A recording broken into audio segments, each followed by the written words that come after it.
6 people are dead after a crash in West Charlotte this morning. Authorities say it happened on I-45 shortly before noon today. A medic says the 6 people were pronounced dead at the scene. One other person was taken to the hospital with non-life-threatening injuries. Authorities have not yet said what led up to that crash or if any charges have been filed. Greenville County deputies are investigating the death of an infant in Simpsonville. Authorities say they were called to a home on South Garrison Road just before 11 p.m. last night for reports of an unresponsive baby. The infant was pronounced dead at the scene. The investigation is ongoing. We'll keep you up to date as we learn more on WSPA.com. A woman in Henderson County is behind bars after investigators say she intentionally started a fire. Blue Ridge Fire and Rescue say they responded to a structure fire Thursday morning in the East Flat Rock community. After the fire was put out, deputies were called in after suspicion that it was intentionally set. The Henderson County Sheriff's Office has since charged 35-year-old Emily Brown in connection to that incident. She faces one charge of second-degree arson. That fire still remains under investigation. If you have any information, you're asked to contact the Henderson County Sheriff's Office at the number here on your screen. Firefighters in Horry County rushed to a home yesterday morning after reports of a garage explosion. Take a look at the aftermath here. Crews say smoke quickly spread throughout the house, displacing at least 6 people. Officials say the fire caused significant damage, but luckily no one was hurt. Definitely in shock. You know, it don't feel like it's real. You always think it can't happen to you, and when it does, it definitely puts you in a moment of disbelief. You don't think it doesn't feel real when it happens. And crews were able to also rescue 2 cats, giving them oxygen on the scene. The National Weather Service has asked everyone to limit their time outdoors this weekend. Cooling centers are now open across the upstate. Officials say locations are set to ensure anyone who needs it has a place to go if you need to cool down. Experts say the heat can get to anyone, especially if you're not properly hydrated. Opening a place where people that would be suffering can go to get out of the heat, find food and water, and be able to be safe is always a positive thing.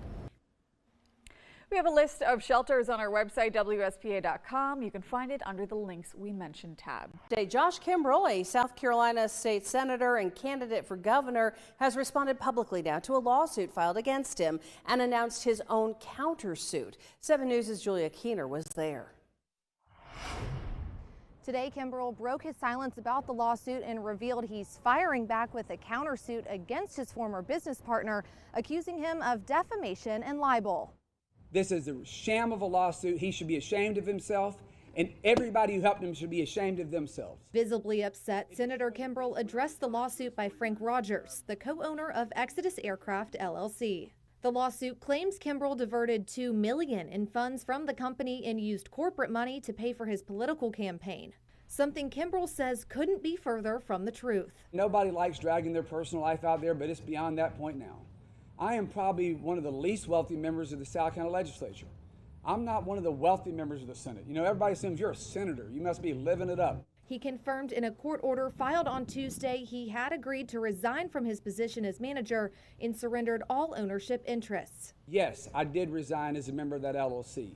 No, that is not by any means an admission that I agree with anything he said. In fact, I think everything he said is a lie. I know that it's a lie. I know that my wife and I scrape by, live barely day to day. We barely able to take care of our kids because of the money we had to put into this business. The order says Kimell also agreed to give company credit card and business records to Rogers' attorney. At Friday's press conference, Kimell said he believed Rogers is taking advantage of the political season to launch a, quote, hostile takeover. And I'm a now second-term senator. So anything I do gets more scrutiny. So it's much easier to make ridiculous fake allegations and go throw this crap into the media and people eat it all up. Kimell is now seeking $10 million in damages and has this to say. I have not dropped out of this race. Kimell says if they win the $10 million from the lawsuit, he will make sure every investor is paid for their contribution to Exodus Aircraft. In Spartanburg, Julia Keener, 7 News.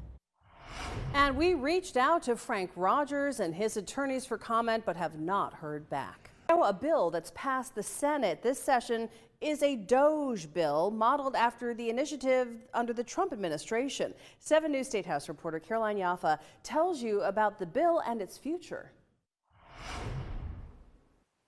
Here at the State House this session, Senate Republicans passed a Doge Commission bill, and it's awaiting debate in the House. The Doge bill, which stands for Department of Government Efficiency, would create a panel of 9 people appointed by legislative leaders and the governor, and 1 additional person would be assigned to oversee the panel.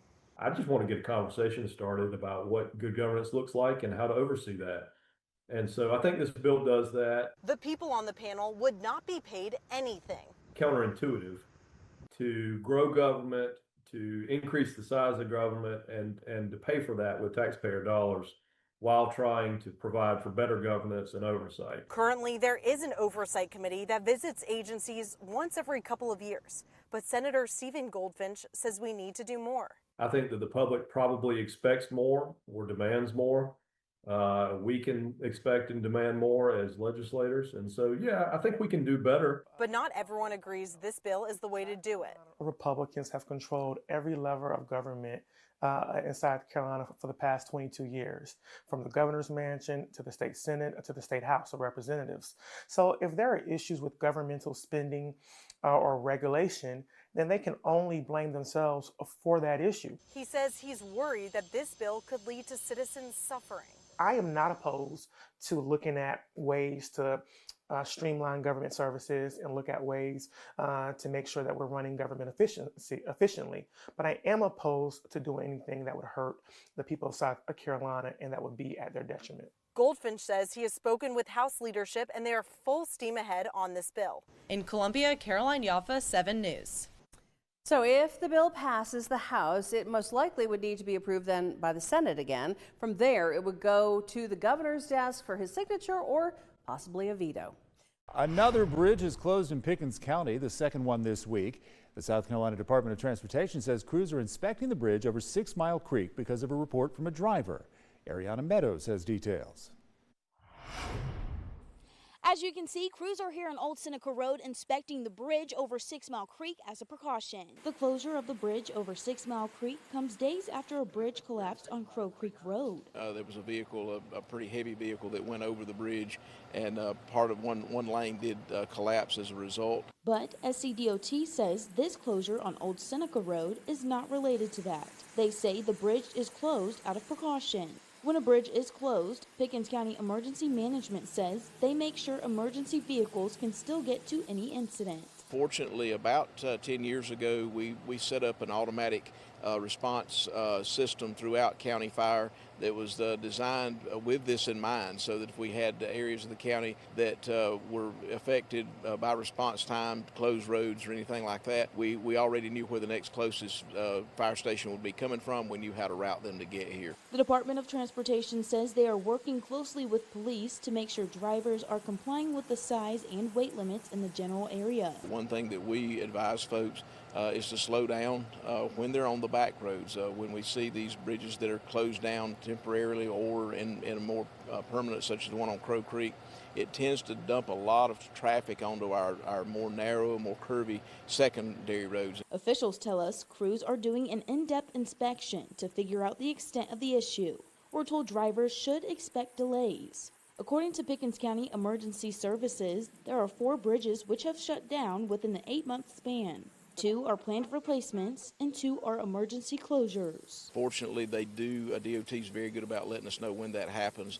Right now, I don't know of any that really affect emergency response. SCDOT says the closure of this bridge over 6 Mile Creek is temporary. In Pickens County, Ariana Meadows, 7 News. DOT says the closure is expected to last 2 weeks.